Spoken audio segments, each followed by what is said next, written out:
A graça e a paz. Abra sua Bíblia em Gênesis 19. Gênesis, capítulo 19. Nós vamos ler dos versos 30 ao 38.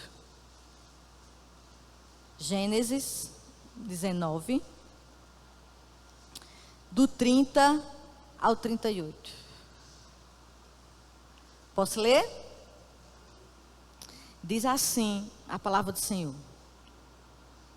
Subiu Ló de Zoar e habitou no monte, ele e suas 2 filhas, porque receavam permanecer em Zoar.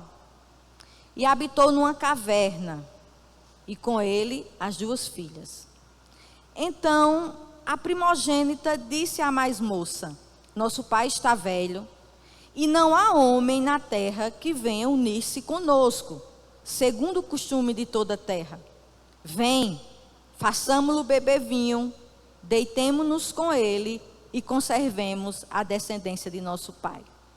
Naquela noite, pois, deram a beber vinho a seu pai, e entrando a primogênita, se deitou com ele, sem que ele o notasse, nem quando ela se deitou, nem quando se levantou. No dia seguinte, disse a primogênita, a mais nova: deitei-me ontem à noite com o meu pai. Demo-lhes a beber vinho também esta noite. Entra e deita-te com ele, para que preservemos a descendência de nosso pai. De novo, pois, deram aquela noite a beber vinho a seu pai. E entrando a mais nova, se deitou com ele, sem que ele o notasse, nem quando ela se deitou, nem quando se levantou. E assim as 2 filhas de Ló conceberam do próprio pai. A primogênita deu à luz um filho e lhe chamou Moabe. É o pai dos moabitas, até ao dia de hoje. A mais nova também deu à luz um filho e lhe chamou Benjamim. É o pai dos filhos de Amon, até ao dia de hoje. Que Deus aplique essa palavra no nosso coração. Irmãos, eu vou ser sincera com vocês. Se eu tivesse escrito a Bíblia, algumas histórias familiares eu tinha deixado de fora. Eu vou ser bem sincera com vocês. Eu só ia botar aquelas famílias, que está difícil, mas aquelas famílias de margarina. Aquelas fotos perfeitas, né? O pai, a mãe e os filhos. Por que será que Deus permitiu tanto registro de famílias problemáticas na Bíblia? Quando a gente vai procurar as famílias da Bíblia, irmãs, muitas famílias, problemas. A começar por Adão e Eva. Desobedeceram. E tiveram Caim e Abel. O primeiro homicídio registrado na Bíblia veio da família de Adão e Eva. Quando a gente olha para a família de Isaac, a gente vê ali predileção. Um gostava mais de Esaú, outro gostava mais de Jacó. Houve engano. Houve insubmissão da parte de Rebeca. Um casamento que começa com toda promessa para dar certo. Uma moça obediente, um rapaz obediente, se transforma numa tragédia. Quando a gente vai para a família de Jacó, meu Deus do céu. Inveja, traição, trama de assassinato. Quando a gente vai para a família de Davi, um homem segundo o coração de Deus, a gente vê omissão, a gente vê poligamia, a gente vê estupro, a gente vê assassinato. E quando a gente lê Gênesis 19, talvez seja um dos relatos mais pesados que eu considero. Porque a história de Ló, houve um incesto na sua família. Interessante que um homem considerado o único justo em Sodoma é personagem de uma história abominável. Irmãos, Ló tornou-se pai e avó das mesmas crianças. Dá para você pensar um pouco? Só que geralmente, quando a gente lê e a gente ouve a história de Ló, principalmente esse relato dele com suas filhas, geralmente, quem são as vilãs? As filhas. Eu não estou aqui querendo tirar a responsabilidade das filhas de Ló. Mas geralmente elas são as grandes vilãs. E ele foi o coitadinho enganado que estava bêbado. Mas, irmãos, quando a gente começa a ler a Bíblia, não é bem assim. Nós vamos ver esta noite que, como homem, como pai, como líder de família, Ló foi negligente com seu dever do sacerdote do lar.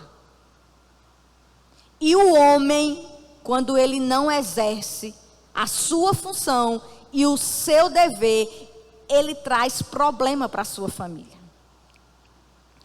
Quais motivos levaram essa família a afundar moralmente? Os comentaristas consideram esse texto de difícil compreensão. Por isso a gente precisa ir à luz do contexto. A gente não pode se pegar só nesses 8 versículos. Para a gente ter um entendimento melhor, a gente precisa ver o contexto disso tudo. Você não precisa abrir sua Bíblia, e se quiser coloquem aí. Gênesis 12, 4, 5 nos diz assim: assim partiu Abraão como o Senhor lhe tinha dito, e foi Ló com ele, e era Abrão da idade de 75 anos, quando saiu de Harã, e tomou Abraão a Sarai, sua mulher, e a Ló, filho de seu irmão. Aqui é a primeira vez que Ló aparece na narrativa bíblica. E aqui diz que, se a gente for para o contexto todo, Deus aparece a Abraão e diz: Abraão, sai da tua terra, sai da tua parentela, que de ti eu farei uma grande nação. E esses versos diz que Abraão sai e junto com ele, ele leva Sarai, a sua esposa, e Ló, que é seu sobrinho. É a primeira vez que ele aparece. Gênesis 13, 10 ao 13, nos diz assim: e levantou Ló os seus olhos e viu toda a campina do Jordão, que era toda bem regada, antes do Senhor ter destruído Sodoma e Gomorra. E era como o jardim do Senhor, como a terra do Egito, quando se entra em Zoar. Então Ló escolheu para si toda a campina do Jordão, e partiu Ló para o oriente, e apartaram-se um do outro. Habitou Abraão na terra de Canaã, e Ló habitou nas cidades da campina, e armou as suas tendas até Sodoma. Ora, eram maus os homens de Sodoma, e grandes pecadores contra o Senhor. Vamos entender. A Bíblia vai nos dizer que há um conflito entre os servos de Ló e os servos de Abraão. Já não davam mais para essas pessoas conviverem pacificamente. Aí, irmãos, Abraão, sábio, piedoso, o que é que ele faz? Em outras palavras, ele diz: olha, Ló, não dá mais para a gente viver junto, porque os meus servos estão brigando com os seus servos estão brigando com o meu. Vamos fazer o seguinte: vamos nos apartar legalmente, vamos nos apartar amigavelmente. Só que, irmãos, Abraão, homem de Deus, olha só o que é que ele faz. Ele dá preferência a Ló. Ele diz: faça o seguinte, escolha você, para que lado você quer ir. Porque para o lado que você for, eu vou para o outro. E a Bíblia diz, esses versículos que nós lemos, que Ló olha E ele escolhe a boa terra. Bobinho não. Ele olhou e viu a terra verde, uma terra boa. Os comentaristas vão dizer que essa terra que Ló escolheu estava a 880 metros acima do mar, ou seja, água em abundância. A Bíblia vai nos dizer que Ló comparou essa terra com o jardim do Senhor, ou seja, comparou com o Éden. E a Bíblia nos diz que ele via toda a campina do Jordão. Como era essa campina do Jordão? Um terreno plano e extenso, com vegetação herbácea. O que é uma vegetação herbácea? São plantas que ajudam o solo. Ou seja, era um solo bom. Era um solo fértil.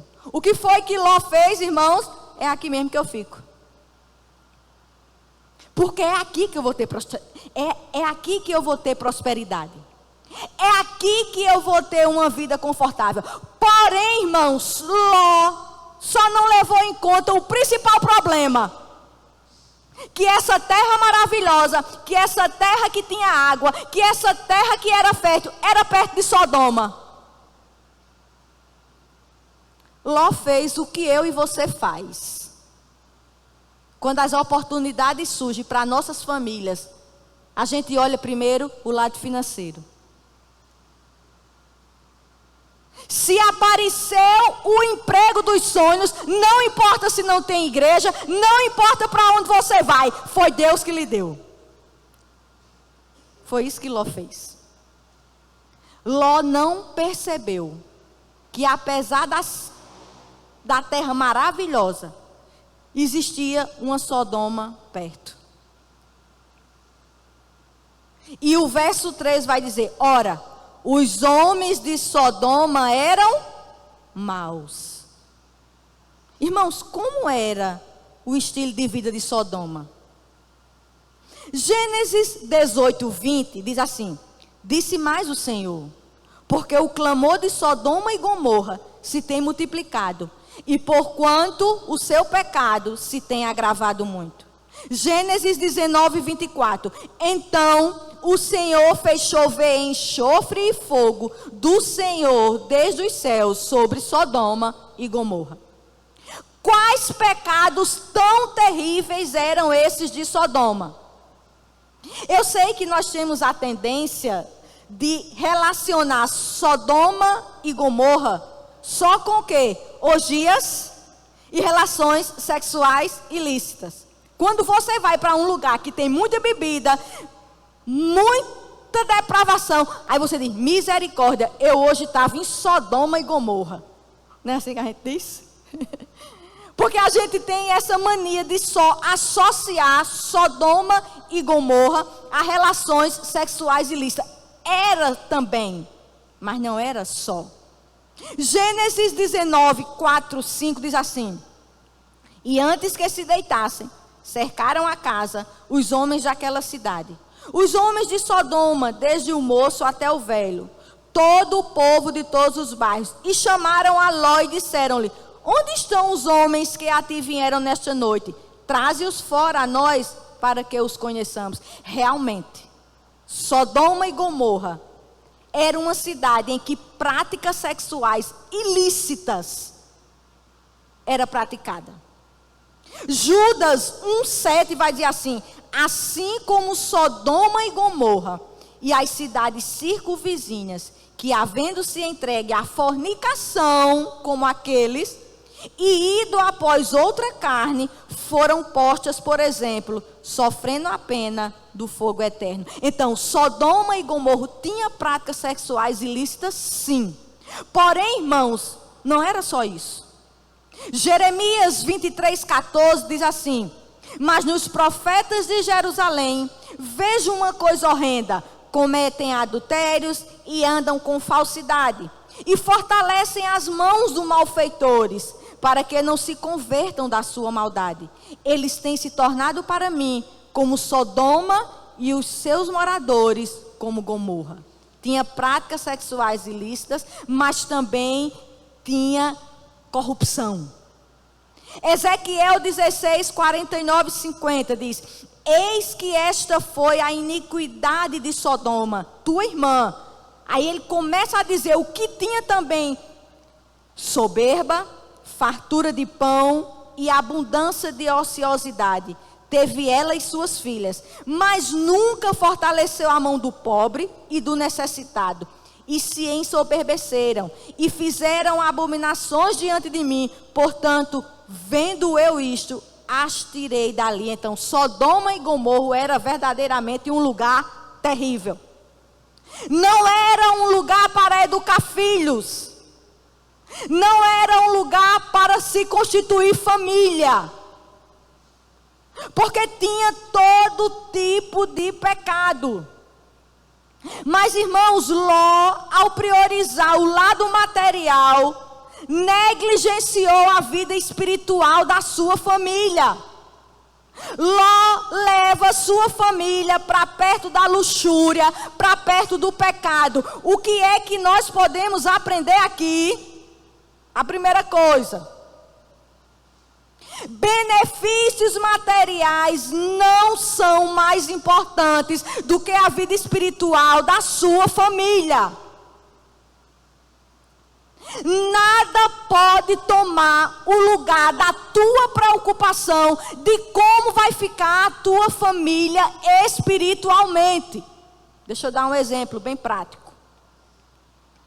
Eu conheço um casal que era de Campina Grande, crentes, viviam aqui no perrengue, viviam aqui, como diz Euder, janta, como é que vendendo que o almoço para comer a janta, é algo assim que ele diz, né?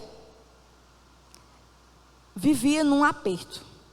Surgiu a oportunidade de ir para outro país. Foram. Tem um filho pequeno. E o ano passado nós nos encontramos com esse casal. Eu e minhas filhas e meu marido. Irmãos, sabe aquele ditado: não existe ninguém feio, existe mulher pobre? Ela tá linda. Eu nem conheci. Magra. Porque ela era enorme. Magra. Maquiada. Roupa de marca. Bolsa de marca. Ele numa pinta. E começamos a conversar. E ela dizendo: aqui assim, assim, já temos isso, tal, tal. Irmãos, aí vem aquela coisa assim dentro de mim, que eu preciso fechar minha boca. E eu disse assim: e a igreja? Vocês já encontraram uma igreja? Não. O tempo que a gente está aqui, a gente está sem ir para a igreja. Por que, Janeide? Primeiro que a igreja é tudo longe. E a gente trabalha demais, então no domingo eu estou morta. Ló. Adianta, irmãos? Como é que você vai educar um filho, criar um filho sem igreja? Aí ela disse: não, mas não se preocupe não. De vez em quando a gente assiste online. A gente diz: eu jamais faria o que Ló fez. Mas às vezes a gente está fazendo. Esses dias eu ouvi uma reportagem e por me chamar a atenção eu parei. Uma atriz da Globo dizendo que ela se arrepende até hoje por não ter ouvido Boni, que é um dos diretores da Globo, dizer a ela assim: não deixe seu filho ir para o intercâmbio. Uma atriz da Globo. E ela disse que deixou. O filho dela veio bebendo e usando droga.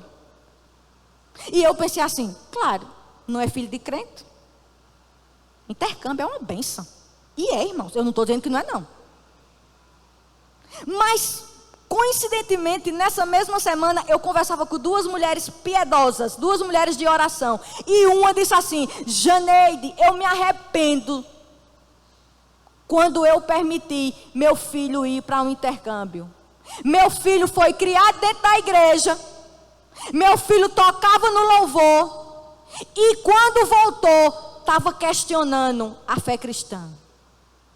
E a outra disse assim: e o meu quase que eu perdia. Porque foi também. E quando voltou, estava apaixonado por uma budista.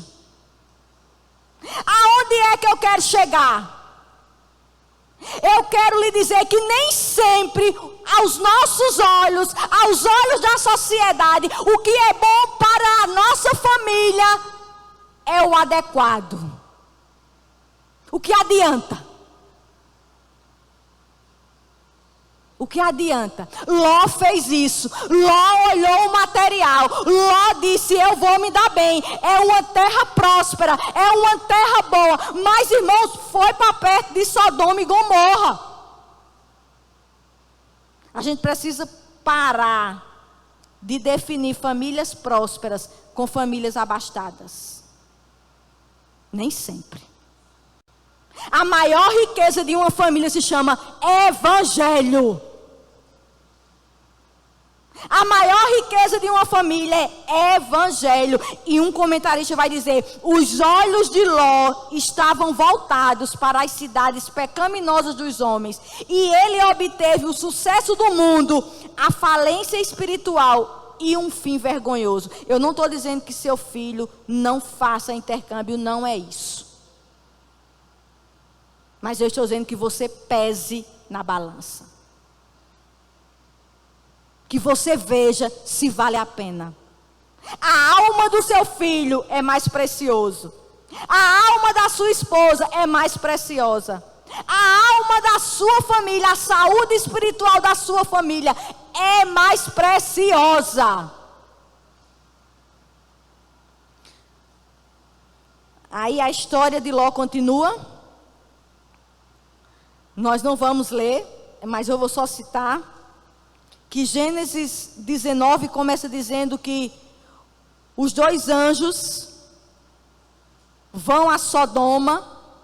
Vamos ler, Gênesis 19, 1, diz assim: ao anoitecer, vieram os dois anjos a Sodoma, a cuja entrada estava Ló, o que, irmãos? Assentados. Vamos aqui para esse detalhe. E vieram os dois anjos a Sodoma à tarde, e estava Ló assentado à porta de Sodoma. Detalhe, nesse contexto aqui, quem se assentava na porta da cidade era autoridade. Era alguém que resolvia questões políticas. Então isso me dá a entender que Ló se tornou um cidadão de Sodoma. Um forasteiro não podia se sentar à porta da cidade para resolver questões da cidade. Tinha que já ser um cidadão. Ló tinha adquirido poder, Ló tinha adquirido status, mas Ló tinha perdido sua família. Ló cuidava dos problemas dos outros, mas não era o sacerdote do seu próprio lar. E um puritano vai dizer assim: aqueles que, ao escolher relacionamentos, vocações, residências ou assentamentos, são guiados e governados pelas concupiscências da carne, pelos desejos dos olhos ou pela soberba da vida, e não consultam os interesses das suas almas, nem a sua religião, não podem esperar ter a presença de Deus entre si. Você precisa optar quem vai dirigir a sua família. Quem vai ser o mentor da sua família. Aí, irmãos, por isso que a gente vive que do jeito que vive. Porque as nossas decisões não estão sendo baseadas pela palavra. Muitas vezes as decisões familiares estão sendo baseadas pelas nossas concupiscências. Uma pessoa chegava para mim e dizia assim: olha, o meu marido arranjou um emprego maravilhoso. Ele é programador e o sonho dele era tal empresa e ele agora está em São Paulo. Só que eu não vou. Ele passa 15 dias lá e 15 dias aqui. E eu olhei para ela e disse: minha filha, você tem que acompanhar o seu marido. Irmãos, como é que um homem com menos de 30 anos, com amigos ímpios, em um hotel, vai passar 15 dias sem a esposa? Está errado. Não, mas o salário é bom. Está errado, irmãos. Mulher tem que acompanhar marido. Ou para debaixo de uma ponte, ou para um palácio. Tem que estar junto.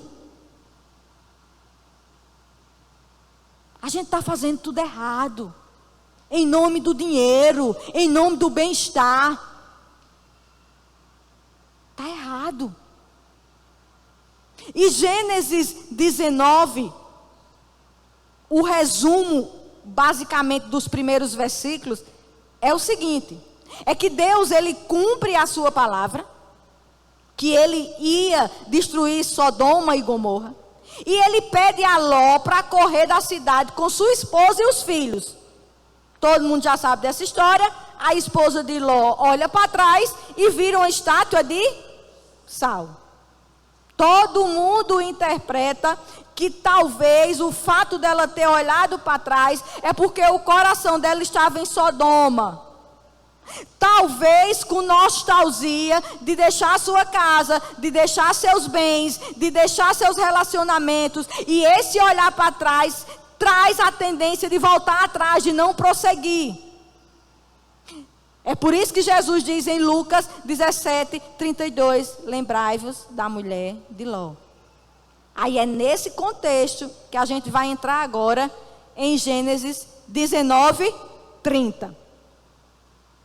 Sodoma e Gomorra já tinha sido destruído. Ló tinha fugido com a sua mulher e as suas 2 filhas. A sua mulher olha para trás, só prossegue agora os 3.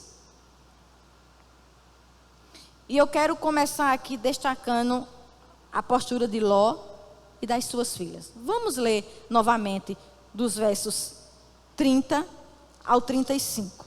Diz assim: subiu Ló de Zoar e habitou no monte, ele e suas 2 filhas, porque receavam permanecer em Zoar. E habitou numa caverna e com ele as 2 filhas. Então a primogênita disse à mais moça: nosso pai está velho e não há homem na terra que venha unir-se conosco, segundo o costume de toda a terra. Vem, façamo-lo beber vinho, deitemo-nos com ele e conservemos a descendência de nosso pai. Naquela noite, pois, deram a beber vinho a seu pai, e entrando a primogênita, se deitou com ele, sem que ele o notasse, nem quando ela se deitou, nem quando se levantou. No dia seguinte, disse a primogênita, a mais nova: deitei-me ontem à noite com o meu pai, demo-lhes a beber vinho também esta noite. Entra e deita-te com ele, para que preservemos a descendência de nosso pai. De novo, pois, deram aquela noite a beber vinho a seu pai, e entrando a mais nova, se deitou com ele, sem que ele o notasse, nem quando ela se deitou, nem quando ela se levantou. Irmãos, a primeira coisa, Ló, mais uma vez, vai fazer o que é errado. Verso 30 vai dizer o seguinte: subiu Ló de Zoar e habitou no monte. Se você ler os versos antes, o anjo vai dizer o seguinte: corra para o monte. Aí Ló diz: não, o monte eu não quero não. Deixa eu ir para Zoar, que é uma cidade pequena. Ló teme ir para o monte e vai para Zoar. Só que em Zoar também ele não se sente confortável. Aí ele vai para uma caverna. Por quê? Porque ele queria escapar. Ló não acreditou que o mesmo Deus que tirou ele de Sodoma e Gomorra era o mesmo Deus que ia guiar a vida dele. O mesmo Deus que preservou ele antes era o Deus que ia preservar agora. Ló, com medo, tentando escapar, fez a coisa errada. Irmãos, Ló só pensou em si mesmo. Ló esqueceu das filhas. O que era que Ló ia fazer com 2 filhas numa caverna? Vamos pensar. Na caverna não ia ter como as filhas dele casar e ter filhos. Elas iam casar com quem? Culturalmente, quando Ló morresse, elas iam ficar o quê? Desamparadas. Ló não pensou no futuro das filhas. Era dever de Ló pensar no futuro das filhas. Ló não pensou na sua linhagem. Algo tão importante nessa época. Eu tenho que dar prosseguimento à minha linhagem. Por isso minhas filhas precisam casar e precisam ter filhos. Ele não pensou nisso porque ele estava com medo. Ló foi negligente. E quando a gente olha para a vida de Ló, a gente vai ver que essa negligência não era de agora. Quer ver? Gênesis 19, 7 e 8. E disse: meus irmãos, rogo-vos que não façais mal. Eis aqui 2 filhas tenho, que ainda não conheceram homens, e fareis delas como bom for aos vossos olhos. Somente nada façais a estes homens. Vamos entender aqui. Os anjos estavam na casa de Ló. E a Bíblia diz que os moços e os velhos, Sodoma era tão depravada que os moços e os velhos queriam ter relações sexuais com os anjos. O que foi que Ló fez? Deu as filhas. Irmãs, não espiritualize não. Quem é um pai que em sã consciência,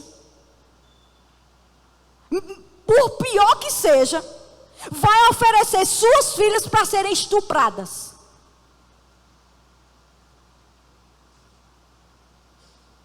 Não cuidou das filhas.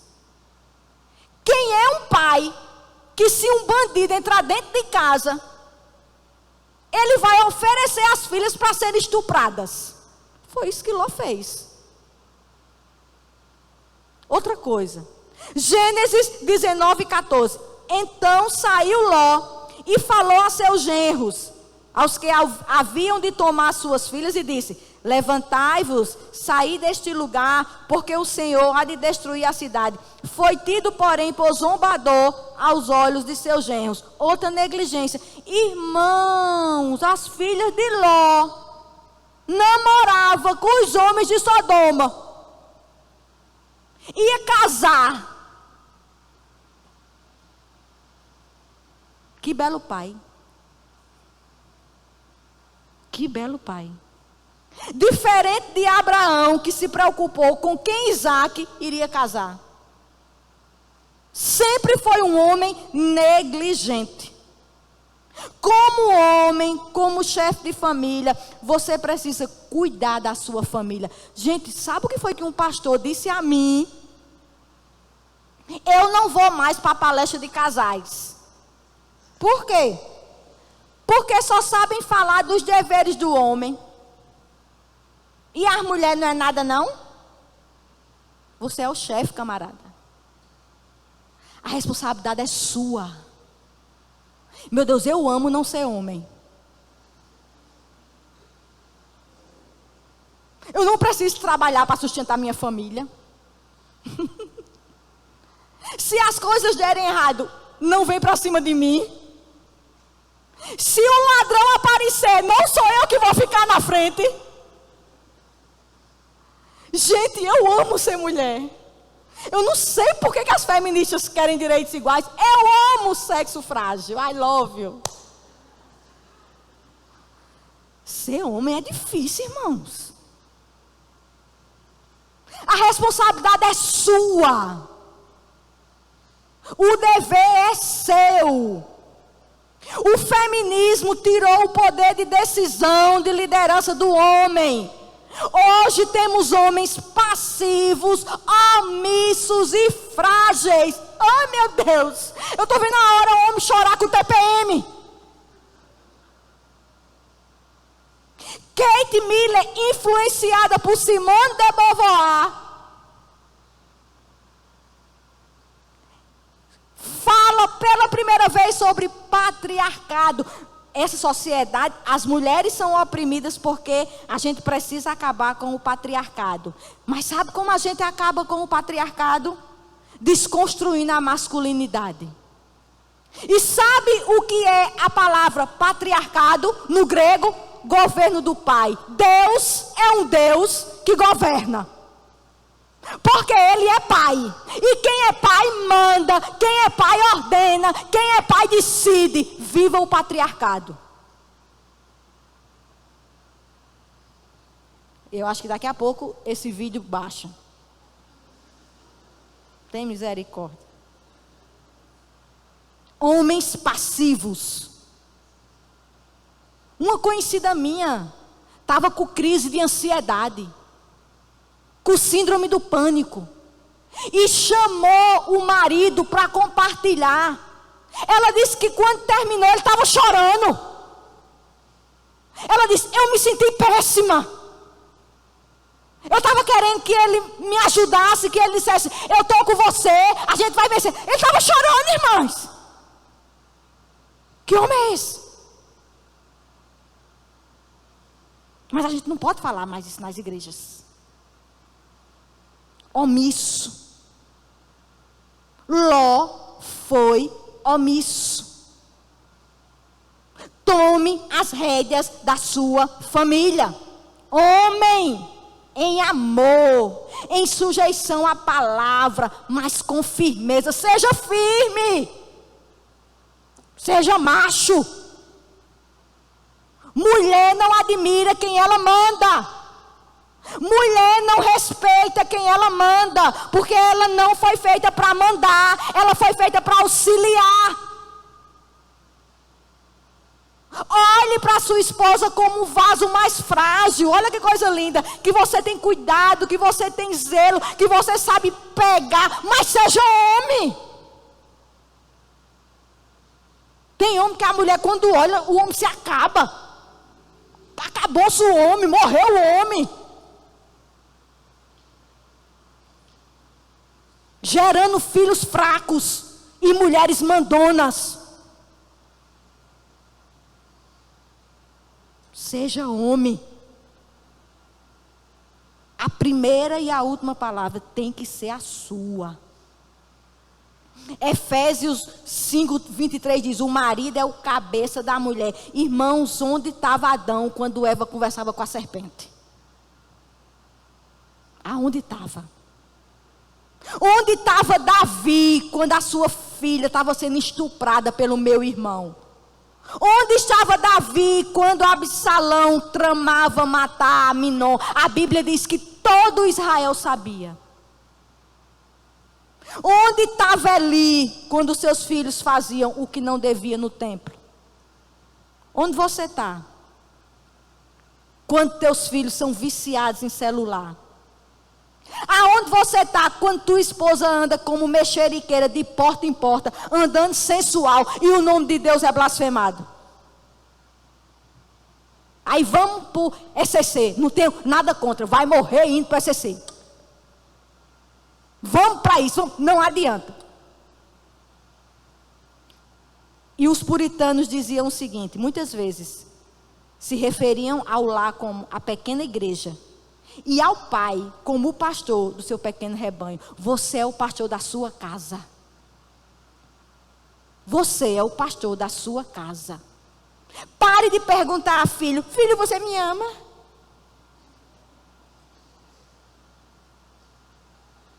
Ei, meu filho, tá com raiva de papai?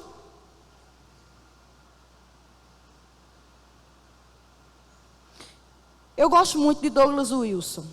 Você pode não gostar. Alguns acham radical demais. Esses dias eu ouvia era um programa com ele de perguntas e respostas. Perguntas bobas, que não são bobas, que todo mundo quer ouvir e às vezes a gente não fala dentro da igreja. Bem legal. E as pessoas perguntavam e ele respondia. Perguntavam e respondia. E uma das perguntas foi assim: Pastor Douglas, o que o senhor diria a uma mulher que, mesmo frequentando igreja, anda sensual? Aí ele falou assim: olha, se fosse solteira, eu perguntaria a ela: minha querida, onde está seu pai? Se fosse uma senhora casada, eu perguntaria a ela: minha senhora, onde está seu marido? Aí o povo não gosta dele.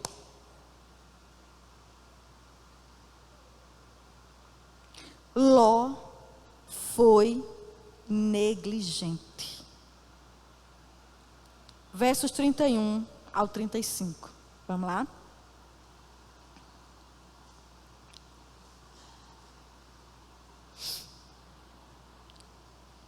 Então, a primogênita disse à mais moça: nosso pai está velho, que nós já lemos, né? E não há homem na terra que venha unir-se conosco, segundo o costume de toda a terra. Vem, façamos-lo beber vinho, deitemo-nos com ele e conservemos a descendência de nosso pai. Naquela noite, pois, deram a beber vinho a seu pai, e entrando a primogênita se deitou com ele, sem que ele o notasse, nem quando ela se deitou, nem quando se levantou. Vamos entender agora aqui um pouco as filhas de Ló.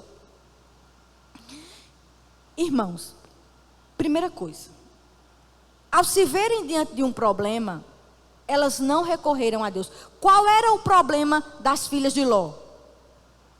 Elas olharam para elas e disseram assim: com quem a gente vai casar? E agora? Como é que a gente vai ter filho? Irmãos, olhe as entrelinhas, olha no 32, no verso, a parte C, o que é que a filha diz? Conservemos a descendência de nosso pai. Deixa eu te fazer uma pergunta: isso era tarefa delas? Não. Não era tarefa das filhas de Ló estarem preocupadas com suas linhagens. Sabe o que é que eu aprendo aqui? Mulheres queridas do meu coração, não façam o que Deus não determinou para você fazer. Deus não determinou você andar ansiosa, angustiada com a sua provisão familiar. Não foi para você. Não foi. Elas estavam se preocupando com o que não devia. Não era para elas se preocuparem com isso. Esses dias, eu até postei um vídeo bem legal, que era assim, ela dizendo: tem mulher que diz que não depende de homem, pois eu amo depender de homem. Aí ela começou a dizer: eu viajo e não sei o preço da passagem, porque quem paga é meu marido. Eu viajo e não sei qual é o hotel, porque quem paga é meu marido. Oh, maravilha, mas isso é um sonho. Uma mulher está com um homem em que ela pode dizer assim: ele é capaz de me guiar, para onde ele me levar eu sei que vai ser bom. Mas tem mulher que hoje em dia, com os homens que nós estamos, está preocupada com a conta de luz ao quilo de feijão. E isso não é tarefa dela. Mas o feminismo tem dito a você que se você tomar a frente é porque você é inteligente. Que se você tomar a frente é porque você é desenrolada. Ou mulher desenrolada. Pense numa mulher desenrolada, que faz tudo. Aí você acha o máximo. Não vai chegar aos 40 anos cabelo branco, feia, desmantelada, e ele vai arranjar outra.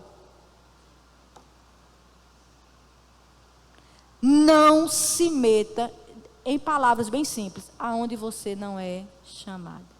Simone Quaresma diz que o feminismo surgiu no Éden. Sabe quando?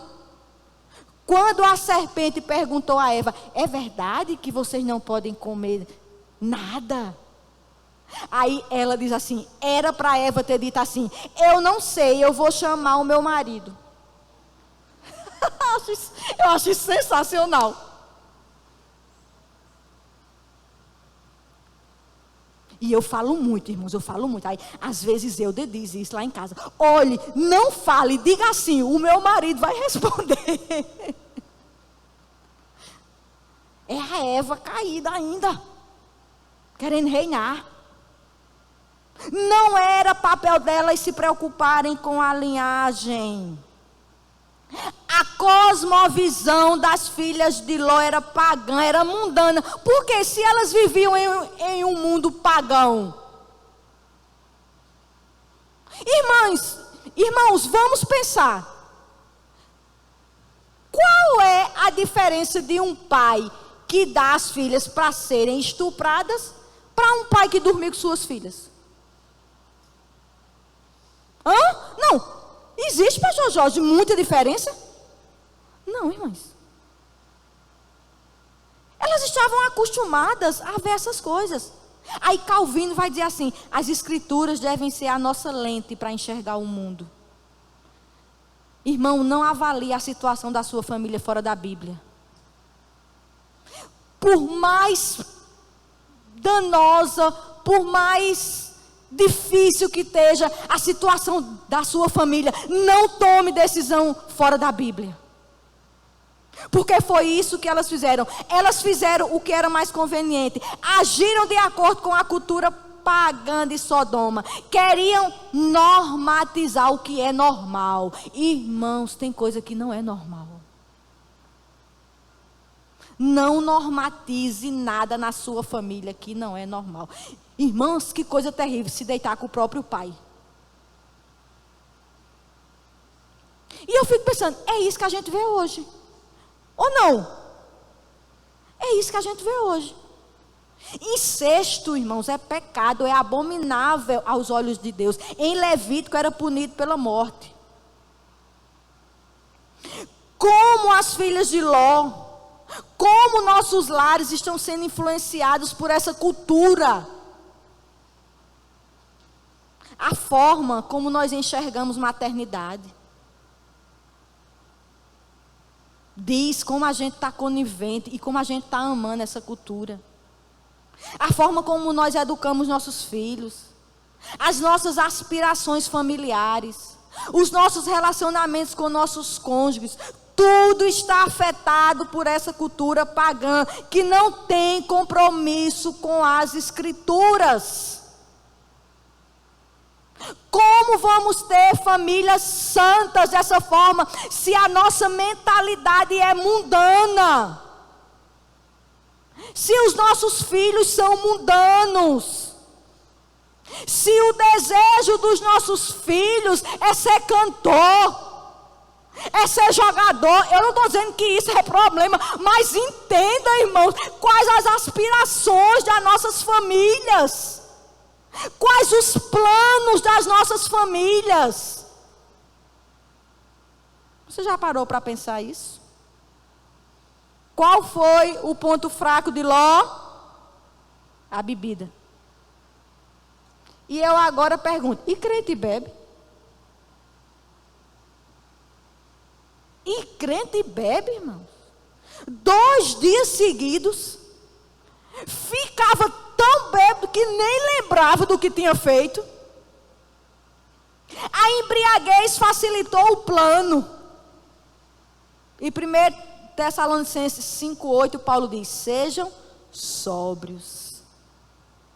E assim como Ló, as nossas famílias algumas vezes estão tão embriagadas com esse mundo que a gente nem percebe. A gente nem percebe como a gente está igual. Aí a gente não entende porque o nosso vizinho tem um conceito errado do que é ser cristão. Aí a gente não entende porque os nossos familiares que não são cristãos zombam da nossa fé. A gente não entende. Verso 36 ao 38, diz assim: E assim, as duas filhas de Ló conceberam do próprio pai. A primogênita deu à luz um filho e lhe chamou Moabe. É o pai dos moabitas, até o dia de hoje. A mais nova também deu à luz um filho e lhe chamou Benjamim. É o pai dos filhos de Amon, até ao dia de hoje. Desse incesto, nasce duas nações, Moabe e Amon. Duas nações inimigas do povo de Deus. E, irmãos, interessante que o nome aqui nessa cultura, era muito significativo. E uma coloca o nome do filho Moabe, que Moabe quer dizer meu pai. Que coisa terrível. E a outra coloca o nome de Benjamim, que quer dizer filho do meu parente.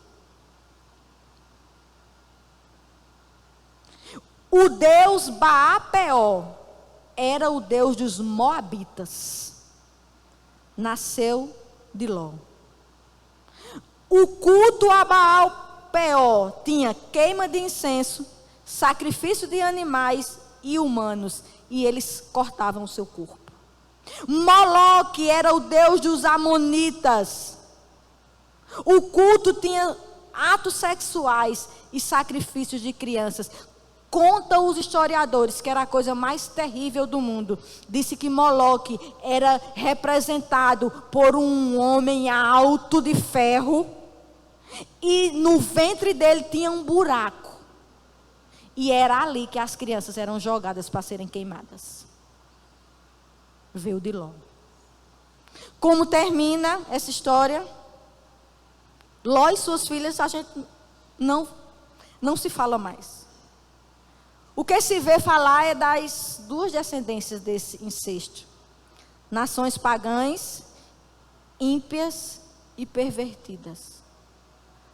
Mas, irmãos, nem tudo estava perdido.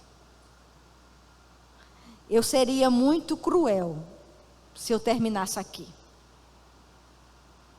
Nem tudo está perdido.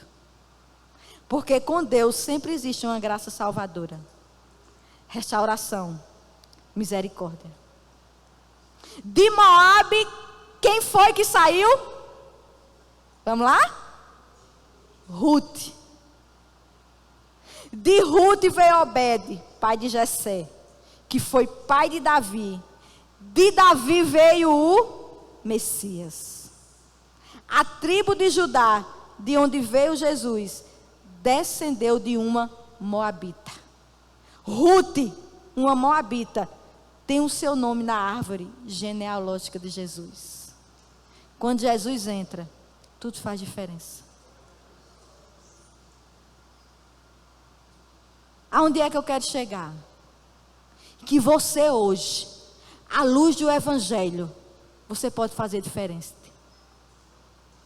Você pode ter vindo de um lar depravado, de um pai adúltero, de uma mãe que nunca demonstrou amor, mas você pode fazer diferente hoje, porque hoje você tem a luz do Evangelho.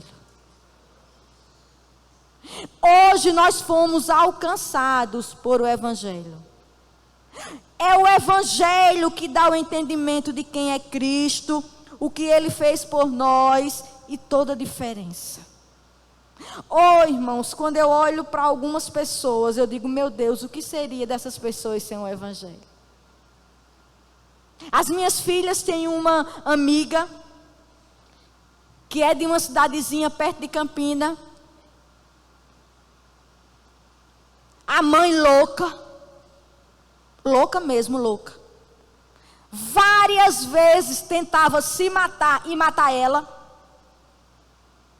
O pai não aguentou, deixou, casou de novo. A nova esposa não gostava dela. Os irmãos tiveram pena e disseram, vai para Campina estudar. Veio para Campina essa jovem, sozinha. mas foi morar perto de uma igreja. Ai, irmãs, como eu me alegro quando eu olho para ela. Começou a frequentar a igreja. Entendeu o evangelho. Casou. Tem marido. Tem 2 filhos. O evangelho. O que eu e você precisa é do evangelho. O que nossos filhos precisam é do evangelho. Quando eu vejo minhas filhas, apesar dos pecados, apesar de mim, eu digo, meu Deus, eu venho de uma família tão desmantelada. E tu agora está fazendo as coisas tão direitinho. Quanta graça. Quanta misericórdia. Isso é para você, meu irmão. Abrace essa graça salvadora que ao mesmo tempo transforma. Abrace esse Cristo de misericórdia, de perdão e que renova a mente e faz nova todas as coisas. Ainda tem jeito. Corramos e abracemos o evangelho. E eu quero terminar com 4 motivos de oração pelas famílias.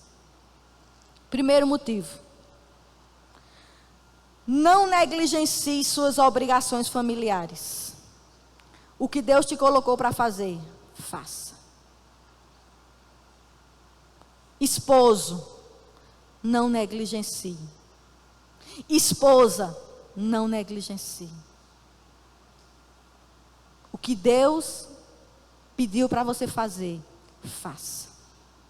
Segunda coisa, nenhum lugar pode te abençoar se for longe de Deus.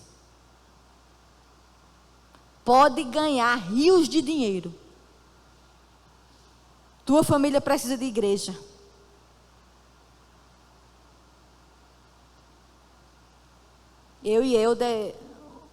Quando elas cresceram não, mas enquanto elas eram pequenas, nós fizemos um acordo. Nunca falar mal de igreja. E minhas meninas, se deixasse, levava a cama, elas amavam. Engolimos muita coisa por causa delas. Sua família precisa de igreja. Sua família precisa de pastor. Primeiro você deve ser o pastor, mas seus filhos precisam de pastor. Seu filho precisa de irmãos. Os seus filhos adolescentes precisam de amigos da igreja. Nossos filhos precisam crescer tendo amigos da igreja. E olhe lá, você ainda tem que olhar muito e orar muito. É um olho aberto e outro fechado.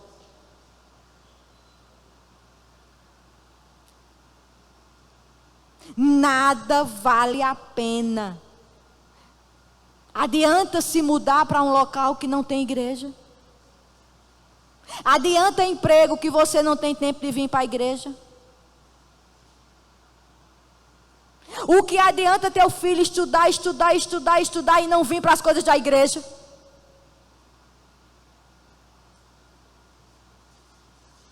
Irmãos, eu não tenho nada contra o Enem. Mas o Enem não é o fim principal do teu filho. O fim principal do teu filho é o coração do teu filho. Deixa ele fazer Enem, tem que fazer mesmo. A sociedade está precisando aí de crente no mundo. Mas não é o principal. Terceira coisa, não relativize pecado. Pecado destrói família. E às vezes é irreversível. Irmãos, esses últimos dias eu soube de 2 pessoas queridas nossas que estão para se separar, que eu fiquei tão impressionada que eu sonhei eu pedindo o divórcio. Eu acordei doida, eu disse, eu sonhei que tu estava separando. De tão impressionada que eu fiquei. 2 pessoas do nosso coração. 2 adultérios. Oh, irmãos, é destruidor. Eu não sei se dói em você, mas em mim dói. E 4, a Bíblia não está desatualizada. Ainda se educa filho, segundo a Bíblia. Ainda se é mulher, segundo a Bíblia. Ainda se é homem, segundo a Bíblia. Ainda se forma família, segundo a Bíblia. E a tua família, ela só precisa, sabe de quê? Do Evangelho. Porque o Evangelho, quando entra, as outras coisas, pode ter certeza, vos serão acrescentadas. Mas você precisa viver o Evangelho. Amém, queridos? E que Deus aplique essa palavra no nosso coração.